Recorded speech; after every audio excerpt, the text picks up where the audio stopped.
प्रणाम बच्चों। In part number 4 बेटा we start our learning with Gujarati literature. एक तरीके से देखा जाए तो गुजराती लिटरेचर के साथ जो है अपना डिस्कशन स्टार्ट करते हैं कि verses were composed in earlier form of Gujarati language. In the course of time Gujarati language developed and many literary works were composed in it. ठीक है बेटा, जैसे जैसे देखा गया कि समय डेवलप होता गया बेटा, लैंग्वेज डेवलप होती गई, उस हिसाब से गुजराती लिटरेचर के अंदर भी हमको बहुत सारे ऐसे कॉम्पोजिशन जो है बेटा टाइम पीरियड के हिसाब से डेवलप होते हुए दिखते हैं।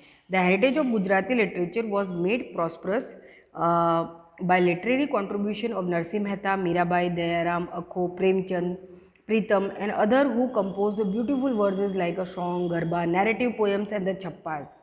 है ना, आप गुजराती सब्जेक्ट पढ़ते हो बेटा, इसमें आप छप्पास पढ़ते हैं, बहुत सारी पोएम पढ़ते हैं, गरबा हमको पता ही है, गुजराती सॉन्ग्स के बारे में हम जानते ही हैं। तो नरसिंह मेहता है, मीराबाई है बेटा, दयाराम है, प्रेमचंद जी हैं, प्रीतम है। ठीक है, इनका गुजराती लिटरेचर में बहुत ज़्यादा ग्रेट कॉन्ट्रीब्यूशन रहा है।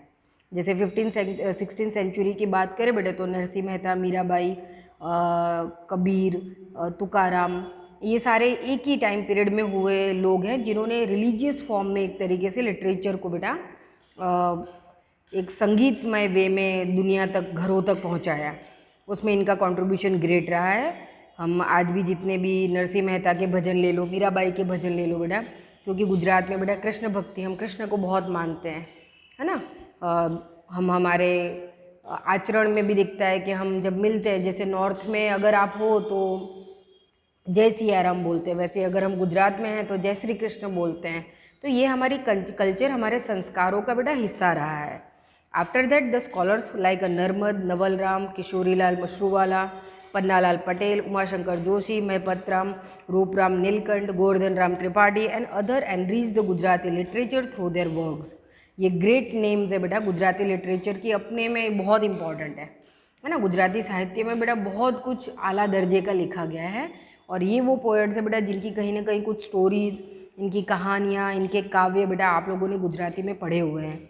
महपत राम बेटा, उमाशंकर जोशी, पन्नालाल पटेल, इनको कौन कौन नहीं जानता है, बराबर। गोवर्धन राम त्रिपाठी, और सही में इनका जो लिटरेरी वर्क है बेटा, आप तो गुजराती सब्जेक्ट पढ़ते होंगे, मैं जैसे जैसे इनके नाम ले रही हूँ आपके दिमाग में बहुत सारे ऐसे काव्य, लिटरेचर से बेस्ड कुछ ऐसे चैप्टर्स बेटा, बराबर, कुछ कहानियाँ जो इन्होंने बनाई है, लिखी हैं, जिसमें जीवन के बोध पाठ हमको मिलते हैं, जीवन के रंग हमको दिखाई देते हैं, बराबर। तो हम देख सकते हैं, जैसे आप तारक मेहता का उल्टा चश्मा सीरियल देखते हो ना, वो गुजराती के जो ग्रेट राइटर रहे हैं तारक मेहता बेटा, उनके लिखे हुए उस चीज़ से इंस्पायर होकर उस तरीके का सीरियल बना है, जो भारत के घर घर में, क्या दुनिया में बहुत सारे ऐसे लोग जो हिंदी को समझ पाते हैं, जबकि वो गुजराती लिटरेचर से प्रेरित होकर बनाई हुई चीज़ें हैं। ओके, अब यहाँ पे आगे देखते हैं बेटा, द्राविडियन लैंग्वेज पे आते हैं कि the four Dravidian language like Tamil, Telugu, Kannada and Malayalam developed their own script and literature. Tamil is the oldest of this with its literature belonging to the early centuries of the Christian era। ठीक है बेटा, हम मान सकते कि द्राविडियन कल्चर जो बेटा Christian era के पहले का भी, यानी हम जो जीसस क्रिस्ट की बात करते हैं तो इस कल्चर को उससे भी पुराना समय मान के चला जाता है, और इन लैंग्वेज का डेवलपमेंट उसी समय हो चुका था, बराबर।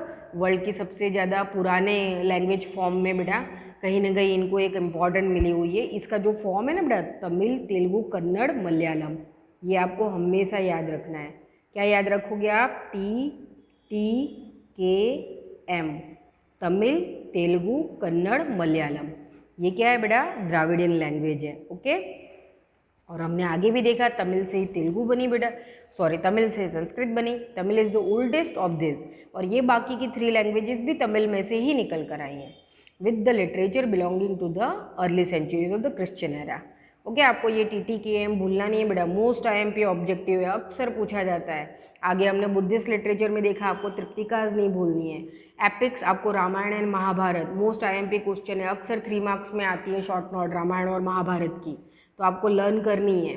ओके, बुद्धिस्ट लिटरेचर में आपको तृप्तिकाज लर्न करनी है, मेडिवल लिटरेचर लर्न करना पड़ेगा, काफ़ी IMP क्वेश्चन इसमें से आते हैं। ओके, तो आपको ये लैंग्वेज का फॉर्म बेटा राइट वे में याद रखना है, 1 बाय 1, क्योंकि तमिल से तेलुगु जनरेट हुई बेटा, तेलुगु से कन्नड़ हुई, कन्नड़ से मलयालम हुई, तो इनका अपना बनने का एक दायरा रहा है, इसी वजह से ये तमिल, तेलुगु, कन्नड़, मलयालम। तो इस स्टेप को आपको भूलना नहीं है। और उसमें सबसे जो ओल्डेस्ट वन है वो कौन सी है? तमिल है, बराबर, ये आपको भूलना नहीं है। Tamil is the oldest language, बराबर, वो भारत की भी सबसे पुरातन भाषाओं में शुमार होती है। According to the tradition, this literary gathering and the sangams were held at which many sagas and poets recited their composition.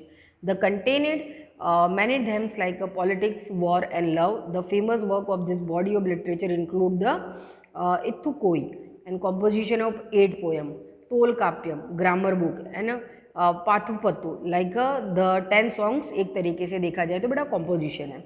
यहाँ पे हम देख सकते हैं बेटा कि तमिल, तेलुगु, कन्नड़, मलयालम में भी बहुत सारी ऐसी चीज़ें बेटा जिसका पॉलिटिकल, सोशल, इकोनॉमिकल एक अपना इम्पॉर्टेंट रहा है।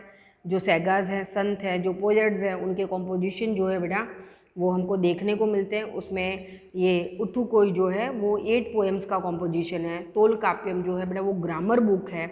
और पाथुपत्तु जो है बेटा वो 10 सॉन्ग्स का कॉम्पोजिशन है, बराबर। तो आपको ये भी याद रखना बेटा, उथुकोई तो कोई है, बराबर, 8 पोएम्स, तोलकाप्यम ग्रामर बुक है और पाथुपत्तु 10 सॉन्ग्स का एक कॉम्पोजिशन है।